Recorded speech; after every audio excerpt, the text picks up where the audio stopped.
Vous savez, c'est dur d'être un méchant. Mais s'il y a quelque chose d'encore plus dur, c'est d'être un héros. La plupart du temps, les gens choisissent de devenir méchants. Mais on ne choisit jamais d'être un héros. On le devient grâce à nos choix, et c'est dans ces moments-là qu'il faut faire preuve d'une clarté d'esprit sans égale, où les conséquences pourraient être terribles.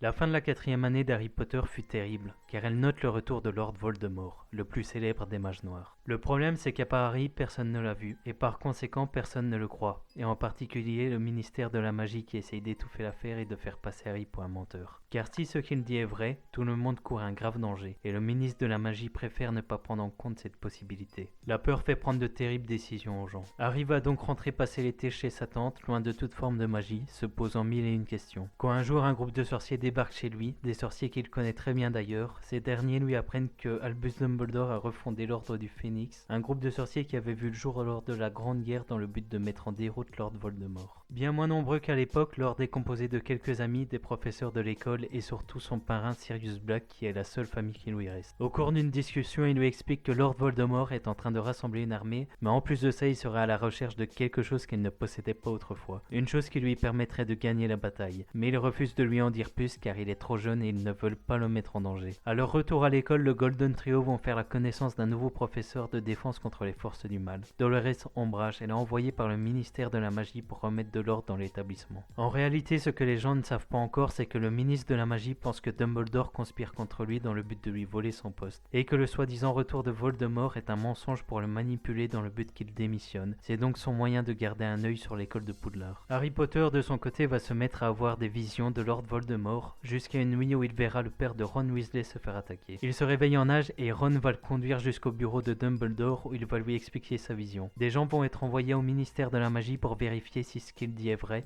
et grâce à lui, ils pourront le sauver à temps. On commence à sentir que le retour de Voldemort approche et Harry ainsi que ses amis savent qu'ils doivent apprendre à se défendre pour faire face à l'ennemi. Mais il y a un problème, Dolores Umbridge et surtout le ministre de la magie qui ont complètement révoqué les cours de défense contre les forces du mal par peur que Dumbledore ne lève une armée contre lui. Ils vont donc décider de s'entraîner en cachette avec Harry en guise de professeur car c'est lui le plus expérimenté. Cependant, ils ne sont pas des plus discrets et Dolores Umbridge qui reçoit de plus en plus de pouvoir de la part du ministère sans que quelque chose cloche. Elle va donc user de techniques peu éthiques pour apprendre la vérité, chantage, torture mentale et physique, elle n'a aucune limite. Et même si les professeurs s'insurgent de ces méthodes moyenâgeuses, ils sont totalement impuissants. À ce stade, Dolores a plus de pouvoir que Dumbledore, le directeur de l'école, et si quelqu'un osait contester son autorité, il serait viré sur le champ. Ces interrogatoires finiront par avoir raison de certains élèves et leurs cours clandestins prendront fin. De plus, Dolores Umbridge n'attendra pas un instant pour contacter le ministre de la magie pour lui informer que effectivement Albus Dumbledore conspirait contre lui. Toutes les preuves devant lui, Dumbledore ne cherchera même pas à nier, et évidemment il veut juste couvrir ses élèves afin de leur éviter des ennuis. Quant à lui, il a plus d'un tour dans son sac.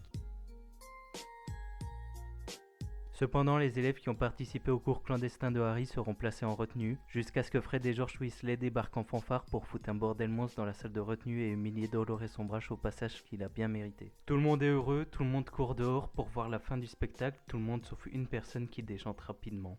Harry s'écroule par terre, il a une vision de Voldemort qui a capturé son parrain Sirius Black et qui le torture.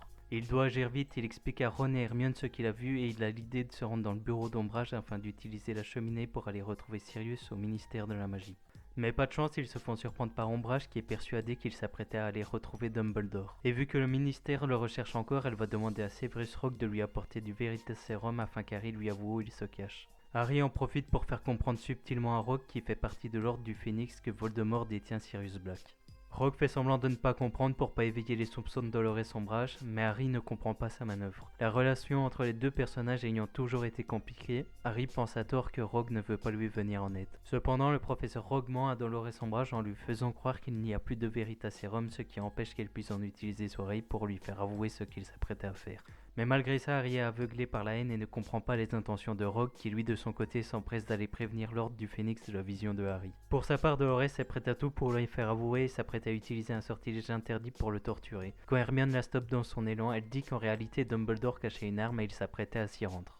Hermione tente de gagner du temps en l'amenant dans la forêt interdite, sauf que Dolores Umbridge finit par comprendre qu'en réalité il n'y a jamais eu d'arme. Mais à peine le temps de s'en rendre compte que le petit groupe se fera rejoindre par des centaures plutôt agressifs et Dolores fera la grave erreur de s'en prendre à l'un d'eux. Harry et Hermione vont donc regagner le château et en chemin ils tombent sur leur ami qui était parti à leur recherche. Ils doivent toujours se rendre au ministère de la magie pour aller sauver le parrain de Harry. De là, Luna Lovegood, une de leurs amies, a une idée pour s'y rendre et va donc leur montrer un moyen de transport peu conventionnel.